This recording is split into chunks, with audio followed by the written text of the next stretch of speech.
Hi, and welcome to this episode of Rule of Carnage.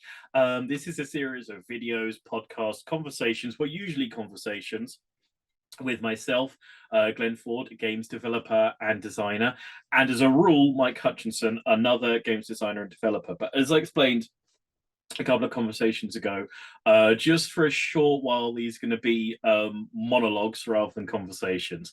As I also explained a little while ago, in my particular half of the monologues, I've chosen to focus in on a game that I really enjoy, respect, and particularly as a games designer, absolutely love, because every time I look at it, I see something particularly brilliant and something particularly smart and cool. And I just want to delve into quite how clever some of the clever things this game has done in these videos. And that game, as I said before, is this guy, Saga.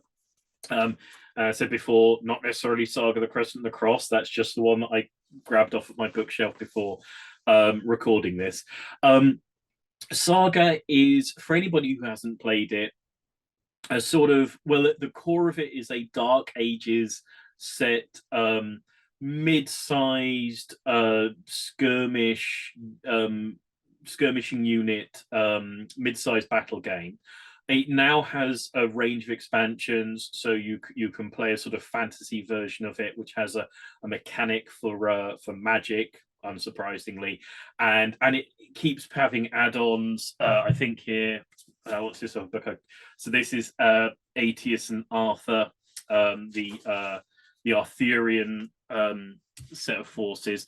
And it keeps bringing out expansions because it's a very popular game, and it's a very popular game because it's a very, very good game, a very smart game. If you haven't picked it up, if you haven't played it, I would strongly suggest picking up the rule book, giving it a look over. It's the sort of rule book that is worth studying as a games designer. As I said in the video that I had previously done talking about this, the rule book is particularly nice, I think, particularly well put together, particularly intelligent, well worth picking up and looking at, for the layout, for the voice, the way it's presented, the system of it. It's an excellent rule book and an excellent thing to study for games designers. So last time I spoke about this, I talked a little bit about the army building, the army force selection process for Saga, which is incredibly simple, but I think ridiculously smart and absolutely sort of pitched just right for the game, and pitched just right for what it's trying to do and the way it's trying to do it, and has little smart, intelligent knock-on effects and emergent effects within it, which I think is an absolutely splendid army list building system. Not going to be perfect for every game, but so smart for Saga and so cleverly done. So the next mechanic I'm going to talk about is the sort of the fireworks factory mechanic, as it were, of Saga, the obvious choice. And it's these guys, the battle boards for Saga. So if you've even passed somebody else playing Saga, this is one of the things that would have probably jumped out to you sort of on the tabletop. And what this is a Saga battle board. This is from the Aetius and Arthur. This is the previous edition version. And so what the battle board is it's essentially bringing in a dice placement, almost mini game mechanic into your tabletop miniature skirmish game, which could have been so sort of clunky and sort of distracting from the tabletop. And in Saga, it's just so elegantly done and so sort of smoothly positioned and so sort of perfectly meshes into all the other cogs of the game that every time you sort of engage with it, it feels like, why is this in every game?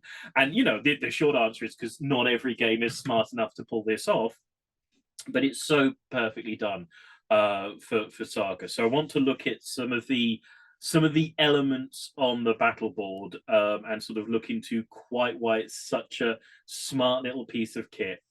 So the first thing is, obviously, there's a lot of tabletop miniature skirmish games out there. We're aware of quite how many there are, I'm sure. And so something mechanically that can hook players is super important. Now, it can be just something that's a gimmick, but ideally it's something that hooks you. And then the first time I saw one of these battle boards, I had hopes for the way that they would be. As a games designer, as a lover of games and mechanics, I had certain things like, oh, I hope it's like this, I hope it's like that. It would have gotten me to play the game simply because it did it. It has gotten me to play the game for years and repeated playthroughs and through repeated editions, because every one of those hopes was fulfilled and subverted and added to and given so much more. So this thing, something like this, I think is very important for a game, particularly in the crowded market. Making something like this work is the secret to the longevity of a game, rather than just that initial hook. And Saga absolutely makes its battle boards work. So the first bit of any battle board that's worth discussing mechanically and what's so smart about it is that at the top here. So the way that the battle board and the Saga dice work is at the start of each turn, you generate a certain number of Saga dice dependent upon the troops that you have available on the tabletop. So Hearthguard generate more dice than warriors and levies and etc. And I didn't go into this particularly in the army list building system, but it's one of the things that's particularly intelligent is that with Saga you pay your points and you get units of a certain size, and then you split those units up with a few caveats however you like across your force. So for example, you pay 2 points, you get 8 Hearthguard in 2 units of 4. You can keep them as 2 units of 4, or you can join them up into a single unit of 8, or if you bought another 4, you could have 2 units of 6, and how you mix and match them is up to you. But they generate Saga dice dependent upon the units you put them down as on the tabletop rather than the units you buy them as, which smartly sort of evens out how many Saga dice you get, how much you can do, how much you can engage on the tabletop, because this top bit of the battle board is the activation part of the battle board, and it's identical on more or less all of the battle boards. There are exceptions.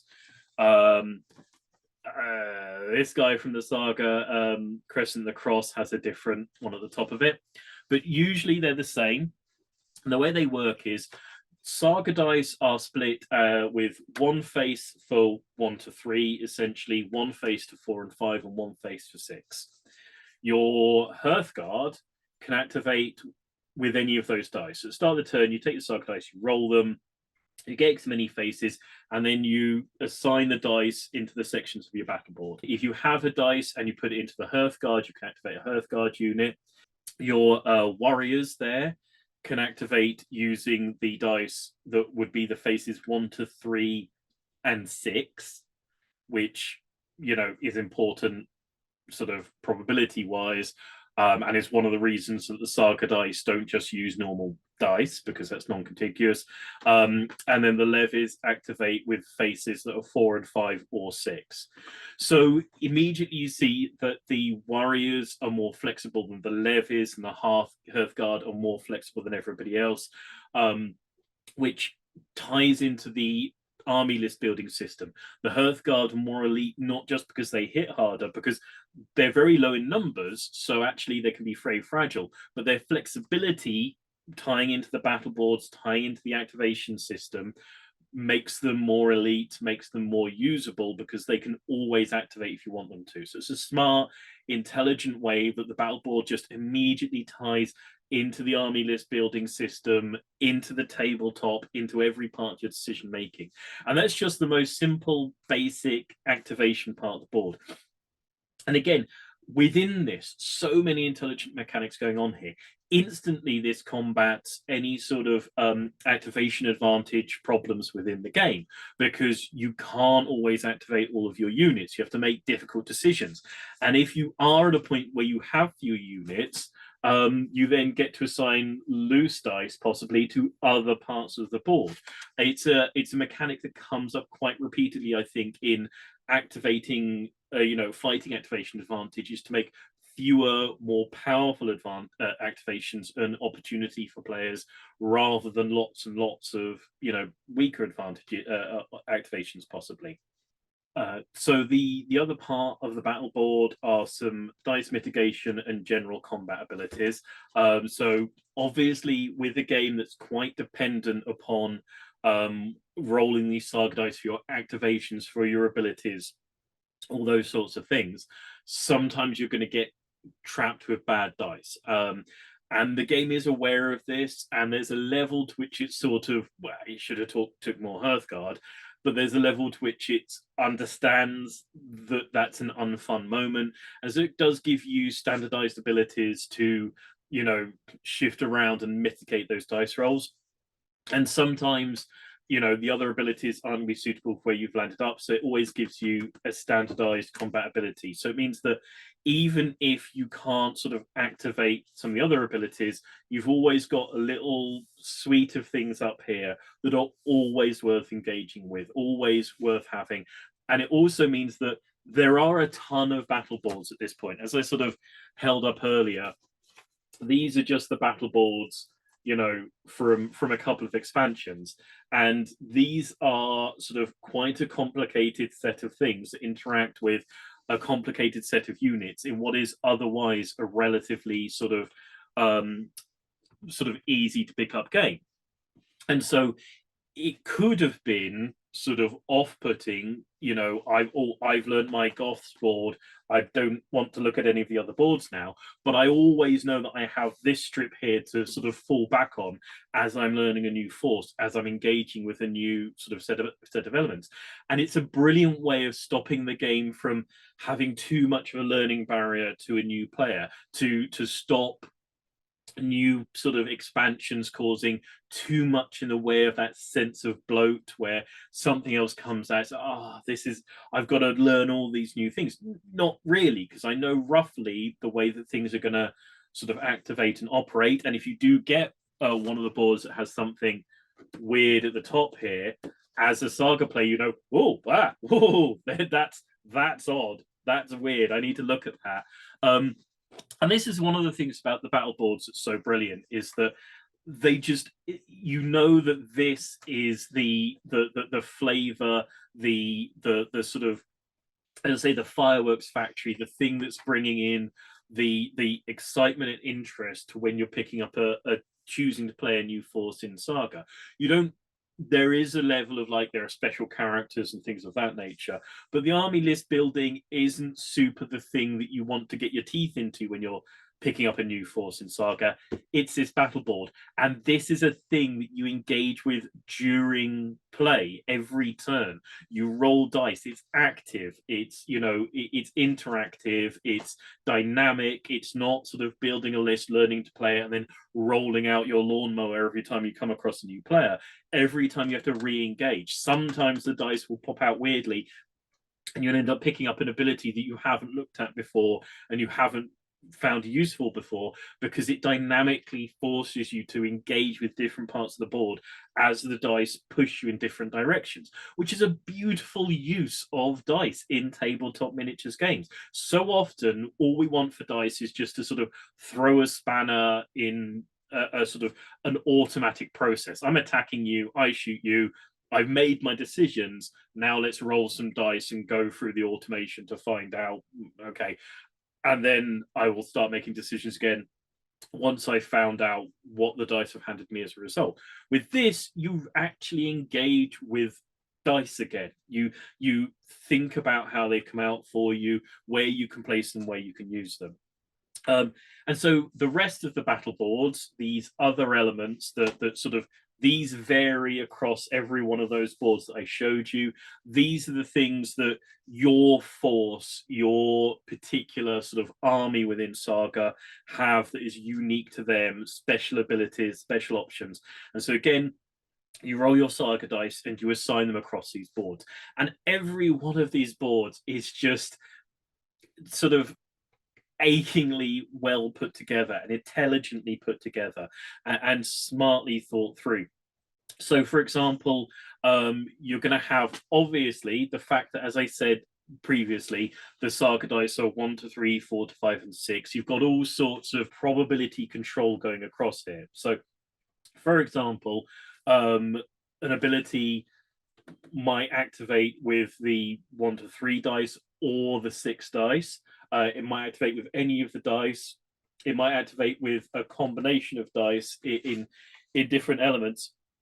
And so immediately you've got bits of control there in the probability of what can be done, when it can be done, how often it will pop out. And it gives just an obscene amount of design space and control for a games developer to go in and tweak things a little bit here. Or we'll pop out the 4 and 5 and make it a 6. We'll pop in the 1 to 3. We'll make it that you have to have both of those dice. You know, it's so fascinating, sort of just the mathematics of these boards, just the intelligence of them, the thought of them.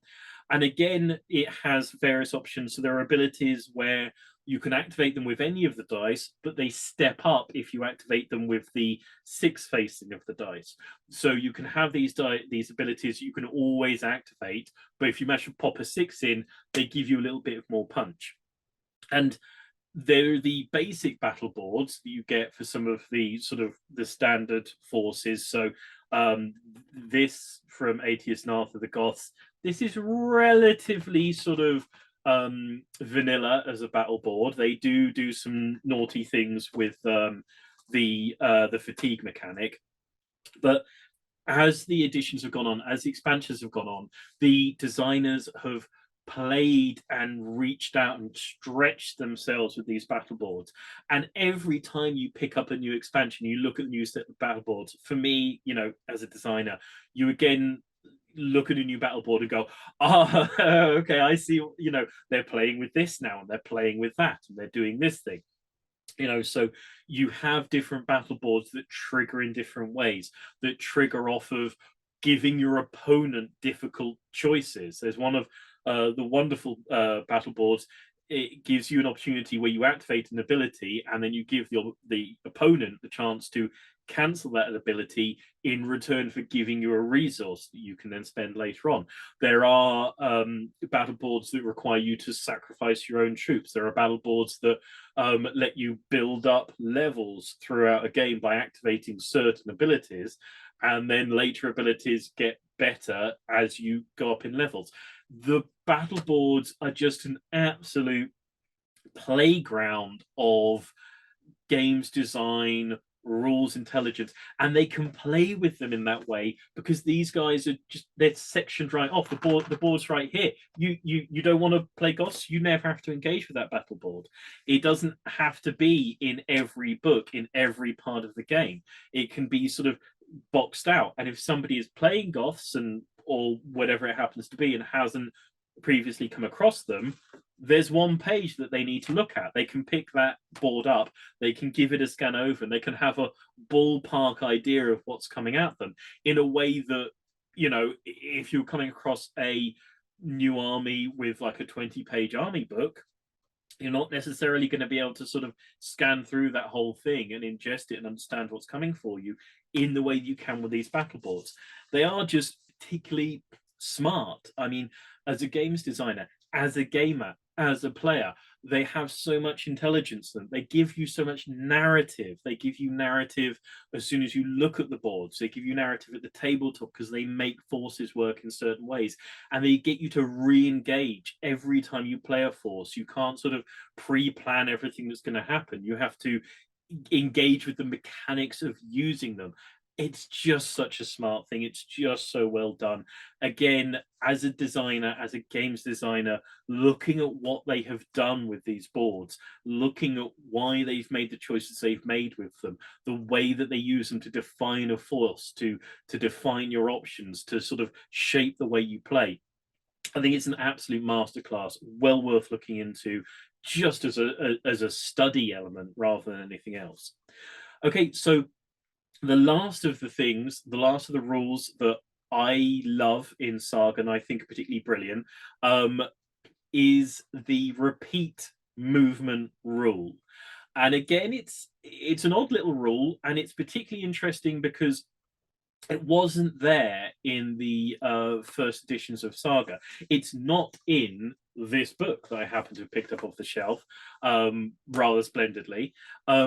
And it's maybe an odd thing to pick out because one of the things I love about it is it's a brilliant example of a designer, of a creator learning as a game has developed, as it has gone into a public, and understanding how to get more of they want out of the game by giving a little rules tweak, adding a little rule. So the rule I'm referring to is the fact that in Saga, if you are a certain distance from the enemy, you can take additional activations. You can activate more times and move more times in order to close the distance. And this is a rule that was introduced sort of in a later edition that wasn't there originally. And it indicates so powerfully what the intention of the game is. And it ties in particularly interestingly with something that the game does in relation to its deployment zones in its scenarios. Now, Saga gives you a set table size, a square table size, which inevitably sets armies a certain distance apart from each other. And it doesn't want to say, okay, for this scenario, go and find a differently shaped table, and then find another differently shaped table, and then another differently shaped table, because it understands the weight that that's putting on players. Nobody likes. I don't like making battle boards. It's not the most sort of fireworks factory part of model making for most people.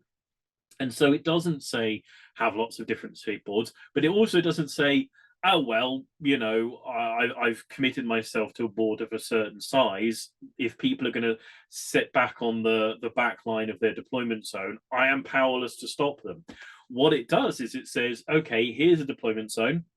And what you can do is you can deploy up to 8 inches in, but you cannot deploy in the first 6 inches away from your table edge. It creates deployment zones that are banded across the table to push you towards the other player when you set up.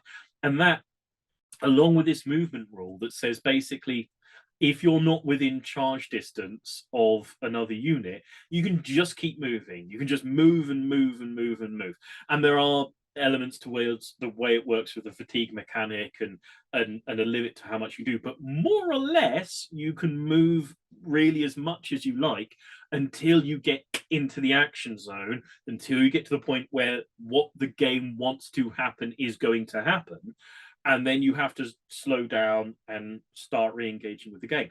And it's such a smart mechanic because it indicates to your players, this is what this game is about. This is what where the fun is. This is what we want you to focus on. And it's super intelligent for the fact that sometimes you're playing a game and you have a really interesting sort of engagement over here on the tabletop and a really interesting engagement over there on the tabletop, and this is so much fun, this is so great, and then both those engagements resolve and you end up with like one unit from one side and one unit from the other on opposite sides of the table. And then tragically, they just stand there looking at each other because you do the maths and you realize that by the end of the game, they'll get to about there. And then the game will end out with them just eyeballing each other in the middle of the battlefield. In Saga, you don't have to be isolated with this rule. You don't have to be caught out from the action. You don't have people turning around at the end of a game and running off into the distance because they can't really engage with what's going on and tip the game and change the game state. You can always turn around and go, right, you know, move. All right, we're back into the action now. It's such a smart rule. It's so beautiful. It's a significant rule that was added into an existing game. It's a games designer who has listened and looked and thought, and between editions of a popular game that was doing well. It wasn't. It was Saga has never at any point not been a popular game. It's always done very well, and many designers would go, it's going very nicely. Let's leave it well enough alone.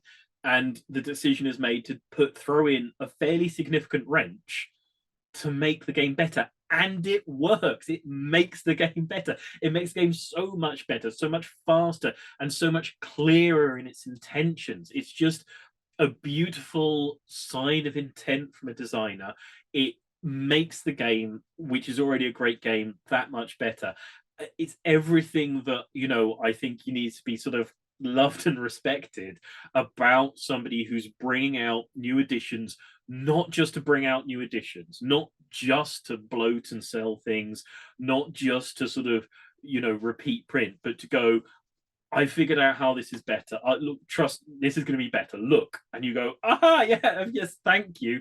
Thank you for bringing out, thank you for making me buy this new book, which is not an emotion I always have when I see a new edition of a game. But with Saga, it's like, thank you, brilliant. Thank you so much. I'm really happy. I am more than delighted to buy this new edition because you have improved something I already love. And although it's a relatively small rule, although it plays into other parts of the game and references those setup rules and references those other mechanics, it's more the ethos of that rule, the reasoning behind it, the fact that it happened as much as what it does. I think it's just a great thing to hold up and acknowledge and say, that's a great way of doing a new edition, of striving to improve in a way that is intelligent and rewarding to your players. So those are three things that, for different reasons and in different ways, I love about Saga. Apart from at the start, where there was a whole bunch of other random collected together things that were things I love about Saga. I think it's a great game. I think it's a game that games designers should really consider picking up and studying and understanding some of the things they've done there, because on the surface, it's just a ridiculously easy to approach game. It does a lot of things where you're going to read it over and you can kind of scan through pages, going, I know what you do, yeah. And as you look into it and you examine subtle little things, little moments, little clicks, as you compare different editions, you'll see it has an enormous amount going on under the hood.